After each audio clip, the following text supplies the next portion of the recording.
எஸ்பிபியால தான் இன்னைக்கு அஜித் வந்து தமிழ் சினிமாவுக்கு வந்தார். அப்போது செல்ஃப் மேட் ஸ்டார்னு சொல்லுவாங்க சார். எந்த ஒரு பின்புலமும் இல்லாமல் தான் அஜித் சார் வந்து எந்த ஒரு பின்புலமும் இல்லை, உள்ளே வந்து தன்னை நிலைநிறுத்திக்கிட்டாரு. ஆனால் இன்ட்ரடியூஸ் பண்ணது வந்து தமிழில் வந்து எஸ்பிபி தான். எஸ்பிபி சொல்லியிருக்காரு, நான் தெலுங்கு படம் ஒன்று பண்ணேன் பிரேமபுத்தன், அங்கே ஒரு பையன் நடிச்சிருக்காப்புல அஜித்னு, நல்லா இருக்காரு, நான் ஆனால் வர சொல்கிறேன் நீங்கள் பாருங்கன்னு எஸ்பிபி தான் அஜித்தை கூப்பிட்டுறாரு. கூப்பிட்டு வந்து எஸ்பிபி தான் சோலா கிரியேஷன்ஸில் இன்ட்ரடியூஸ் பண்ணுறாரு. அந்த படம் தான் அமராவதி. ஹீரோ இந்த அளவுக்கு பெரிய ஸ்டாராக இருக்காருன்னா நிறைய வெற்றி படங்கள் வந்து கொடுத்துருக்கு. ஆனால் அஜித் சார் கரியரில் வந்து அப்படி இல்லை. வெற்றி படங்கள் இருக்குது, அதை விட தோல்வி படங்கள் தான் அதிகமாக இருக்குது. அப்படி இருந்தும் இன்ன வரைக்கும் இந்த மார்க்கெட்டில் உச்சத்தில் இருக்கிறதுக்கான காரணம்ங்கிறது அந்த ஒரு கரிஸ்மா தான். இப்போ அதை கொஞ்சம் மிகைப்படுத்தினா கூட அந்த எம்ஜிஆர் ஒரு கிரைஸ் இருக்கும். அது ஒரு ஃபோட்டோ பார்த்து விட காசு கொடுத்து வந்துடும் அப்படின்னு சொல்லுவாங்க எம்ஜிஆருடைய. அந்த மாதிரி ஆட்கள், அந்த ஒரு கிரைஸ் வந்து அஜித் இருந்துச்சு.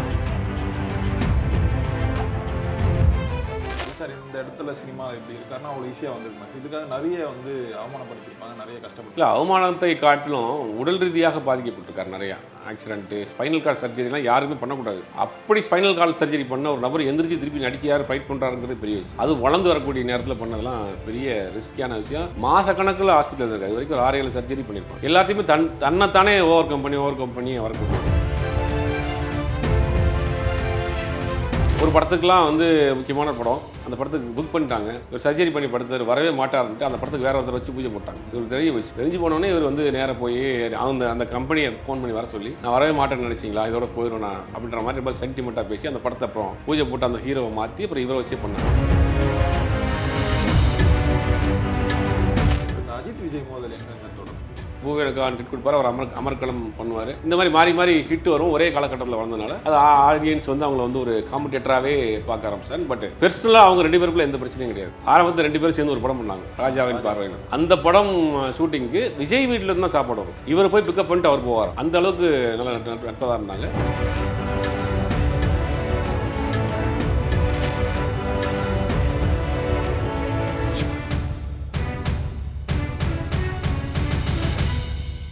ஒரு காலகட்டத்தில் வந்து துணிவு வாரிசு வந்து 2 படங்களை வந்து கிளாஸ் ஆச்சு. அதுக்கப்புறம் அஜித் சாரோட எந்த படமும் வந்து இன்னும் மாதிரி ரிலீஸ் ஆகலை. ஆனால் 2 படங்களை வந்து தொடர்ந்து நடிச்சுட்டு தான் இருக்காரு. இப்போ விடாமுயற்சியில் நடிச்சிட்டு இருக்காரு. அது மட்டும் இல்லாமல் குட் பேட் அக்லிலையும் நடிச்சிட்டு இருக்காரு.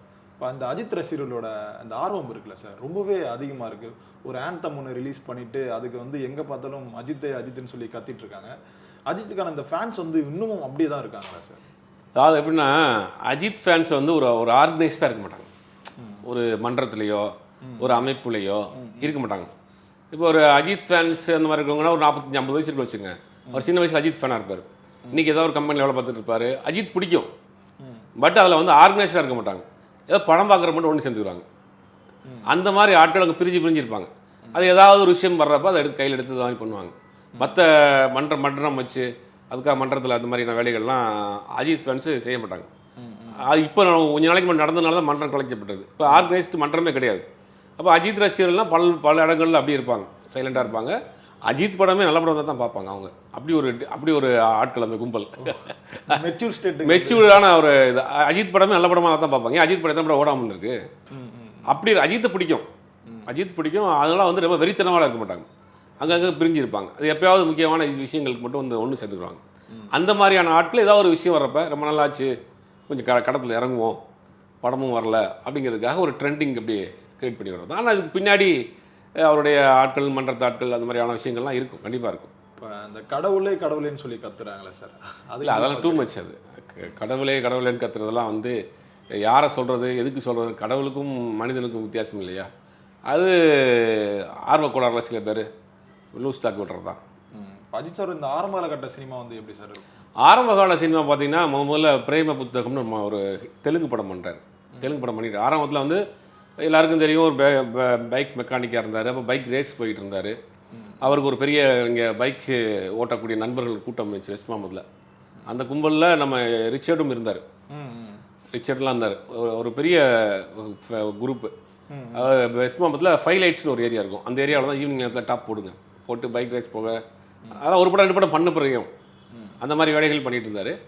முதல் படம் வந்து பிரேம புத்தகம் தெலுங்கில் பண்ணுறாரு. அந்த படத்துக்கு வந்து சுமாராக தான் அந்த படம் போகுது. அந்த படத்தில் ஒரு கேரக்டர் பண்ணியிருப்பார் எஸ்பிபியால் தான் இன்றைக்கி அஜித் வந்து தமிழ் சினிமாவுக்கு வந்தார். அப்போது செல்ஃப் மேட் ஸ்டார்னு சொல்லுவாங்க சார். எந்த ஒரு பின்புலமும் இல்லாமல் தான் அஜித் சார் வந்து எந்த ஒரு பின்புலமும் இல்லை, உள்ளே வந்து தன்னை நிலைநிறுத்திக்கிட்டாரு. ஆனால் இன்ட்ரடியூஸ் பண்ணது வந்து தமிழில் வந்து எஸ்பிபி தான். எஸ்பிபி அந்த படத்தில் பண்ணுறாரு. அந்த படம் பண்ணோன்னே ஏற்கனவே தலைவாசல்னு ஒரு படம், தலைவாசல் படம் அந்த எஸ்பிபி வந்து அதில் ஒரு ஒரு ப்ரொஃபஸராக நடிச்சிருப்பார்.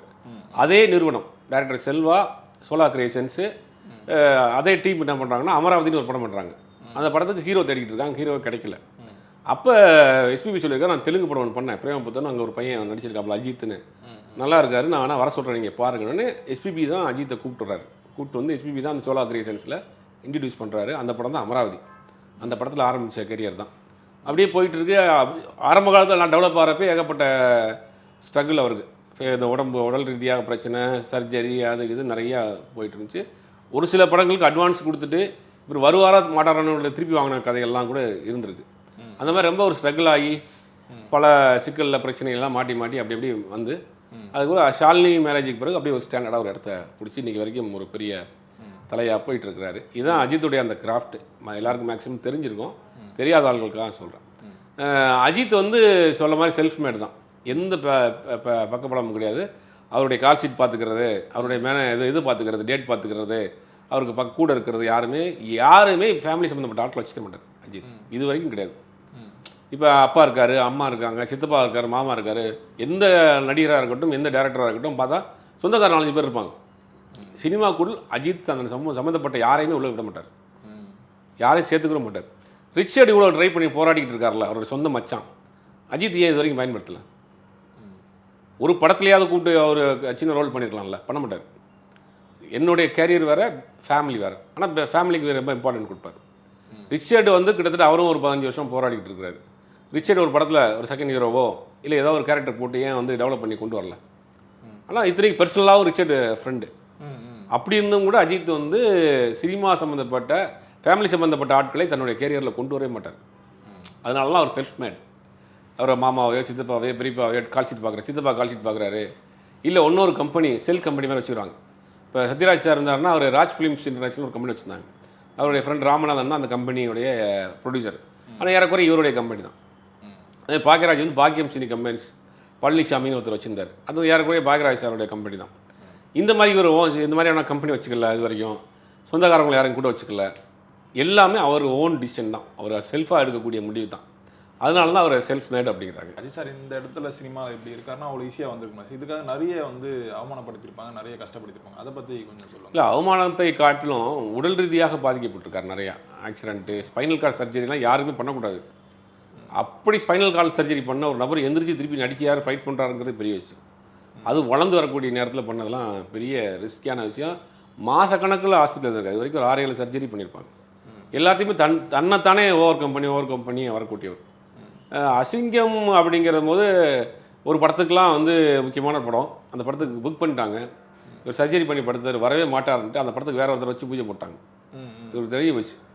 தெரிஞ்சு போனோடனே இவர் வந்து நேராக போய் அந்த கம்பெனியை ஃபோன் பண்ணி வர சொல்லி, நான் வரவே மாட்டேன்னு நினச்சிங்களா, இதோட போயிடும் நான் அப்படின்ற மாதிரி ரொம்ப சென்டிமெண்ட்டாக பேசி அந்த படத்தை அப்புறம் பூஜை போட்டு அந்த ஹீரோவை மாற்றி அப்புறம் இவரை வச்சே பண்ணாங்க. அந்த மாதிரி நிறையா சம்பவங்கள் லைஃப்பில் நடந்திருக்கு. ஆனால் எல்லாத்தையுமே தனியாக தான் ஃபேஸ் பண்ணார். பேக்ரவுண்டில் அவங்க அப்பாவோ அண்ணனோ மாமாவோ மச்சானோ யாருமே கிடையாது. எல்லா பிரச்சனையும் சரி, டேட் கேட்குறது கலக்கு எல்லாமே தானே செல்ஃபாக தான் ஒரு ஆள் மட்டுமே அதை டிசைட் பண்ணார். அதனால தான் இன்றைக்கி வரைக்கும் நிற்கிறார். மேபி யாராவது சொந்த பந்தக்காரர் உள்ள விட்டுருந்தாருன்னா அவரை எப்பயும் முடிச்சு விட்டுருப்பானுங்க. அதனால் வந்து இன்றைக்கி அதெல்லாம் ஸ்ட்ராங்காக நிற்கிறாரு. இப்போ அதே மாதிரி பாலா சார் வந்து அஜித் சார் அடிச்சு தான் சொன்னாங்க சார், அது உண்மைதானா சார்? இல்லை, அது தப்பான விஷயம். 2 பேரும் சேர்ந்து ஒரு படம் பண்ணுறதா இருந்துச்சு. அந்த படத்தில் சில குடுக்கல் வாங்கல் பிரச்சனை, ஒரு சில வாக்குவாதங்கள் ஆச்சு. பாலா சார் அந்த வர்ற இடத்துல அஜித் இப்போ ஃப்ரீயாக ஆகிட்டார். அந்த முதல்ல அந்த பேசிக் இந்த விஷயத்தை இங்கே புரிஞ்சுக்கிட்டீங்கனாலே இது தப்பாக ரைட்டாங்கிறது நமக்கு புரிஞ்சிடும். அப்போ பாலா சார் அஜித் கூட அஜித் கூட படம் பண்ணுறப்ப அஜித் கிட்டத்தட்ட ஒரு ஸ்டார் ஆகிட்டார், பெரிய ஸ்டார். பாலா அப்போ தான் 2-3 படம் பண்ணியிருக்காரு. அப்படி இப்படி அடிக்க முடியும்? பேசிக் லாஜிக்கே அடிக்குதே. 2 பேருக்கும் இப்போ சேர்ந்து பண்ணுறதாக இருந்துச்சு. ஒரு வாக்குவாதமாச்சு. அதுக்கு வந்து இவர் வந்து ஒரு சில விஷயங்களில் பேமெண்ட் கொடுக்க வேண்டியது இருந்துச்சு. அதெல்லாம் கொடுத்து செட்டில் பண்ணி ஒரு பெரிய வாக்குவாதம் நடந்திருக்கு. ஒரு ஹோட்டலில் பெரிய வாக்குவாதம் நடந்து அதுக்கப்புறம் அந்த கொடுக்க வேண்டிய அமௌண்ட்லாம் செட்டில் பண்ணிட்டு வந்துட்டார். அதுக்கப்புறம் அவங்க பண்ண முடியல. அதை அடிச்சிட்டாருங்கிறதெல்லாம் தப்பான விஷயம். ஹீரோ இந்த அளவுக்கு பெரிய ஸ்டாராக இருக்காருன்னா நிறைய வெற்றி படங்கள் வந்து கொடுத்துருக்கணும் சார். ஆனால் அஜித் சார் கரியரில் வந்து அப்படி இல்லை. வெற்றி படங்கள் இருக்குது, அதை விட தோல்வி படங்கள் தான் அதிகமாக இருக்குது. அப்படி இருந்தும் இன்ன வரைக்கும் இந்த மார்க்கெட்டில் உச்சத்தில் இருக்கிறதுக்கான காரணம் என்ன சார்? காரணம்ங்கிறது அந்த ஒரு கரிஷ்மா தான். இப்போ அதை கொஞ்சம் மிகைப்படுத்தினா கூட அந்த எம்ஜிஆர் ஒரு க்ரைஸ் இருக்கும்.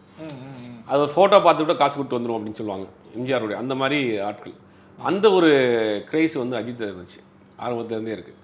அவருக்கு அந்த படத்துக்கு பார்த்து ஒரு சின்ன சின்னதாக கெட்டப் மாற்றுவார், ஒரு கேரக்டர் மாற்றுவார். அப்படிங்கிறது அது அப்படியே அவருக்கு வந்து நகர்த்தி நகர்த்தி கொண்டு வந்துச்சு. நீங்கள் வெற்றி படங்கள் கம்மியாக இருந்தால், தோல்வி படங்கள் கம்மியாக இருந்தால் மிகப்பெரிய வெற்றி படங்கள் அதிகம், பெரிய அளவில் வசூலை கொடுத்த படங்கள்.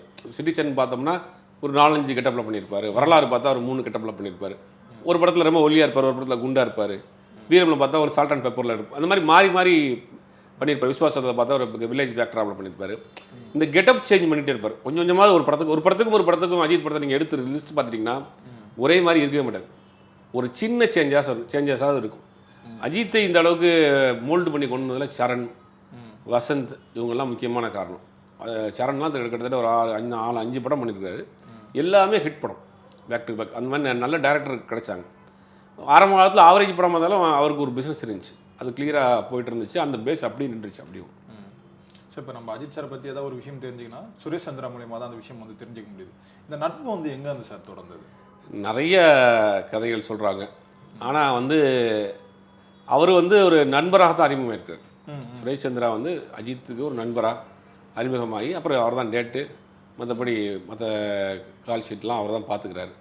ஒரு நண்பராக, அவர் சொந்த ஒரு ஊட்டி, அவர் ஊட்டியை சேர்ந்தவர், நண்பராக அறிமுகமாகி இன்றைக்கி வந்து ஒரு நம்பிக்கைக்குரிய நபராக இன்றைக்கி இருக்கிறார். அவர் இது ஒரு ப்ரெஸ் மீட்டில் போயிட்டு அஜித் சார் கிட்ட யாருமே வந்து ஃபோட்டோ எடுக்கல.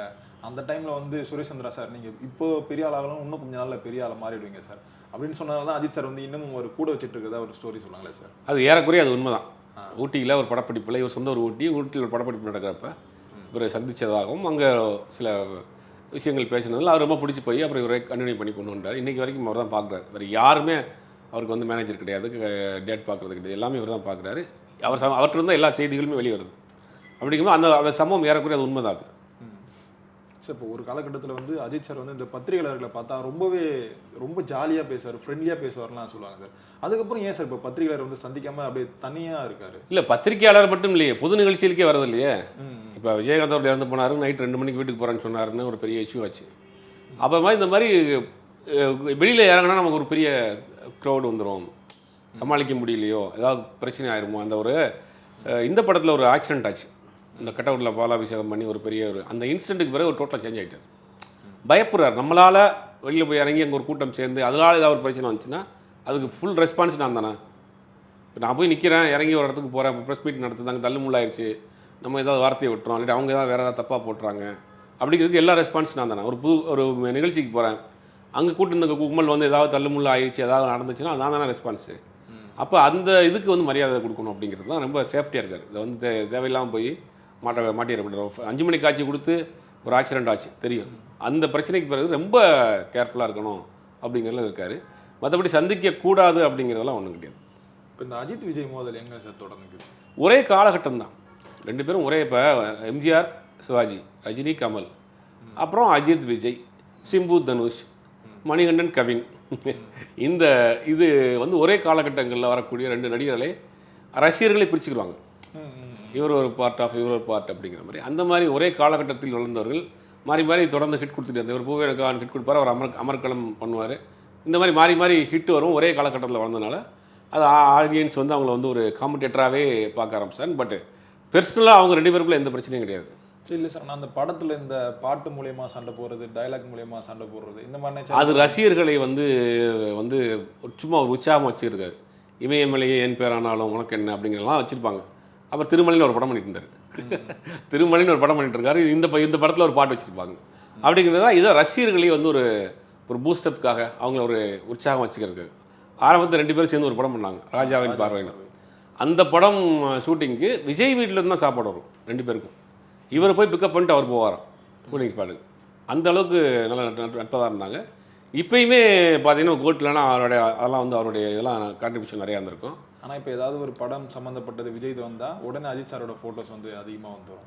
இதெல்லாம் இல்லை, அது வந்து ரசிகர்களை நீங்கள் வந்து தொய்வடைச்சி வச்சிடக்கூடாது. இவர் ஒரு அப்டேட் விட்டாருன்னா அவர் ஒரு அப்டேட் பண்ணணும். இது வந்து பிஸ்னஸ். நீ 200 கோடி வாங்கினா நானும் 200 கோடி வாங்குறேன்.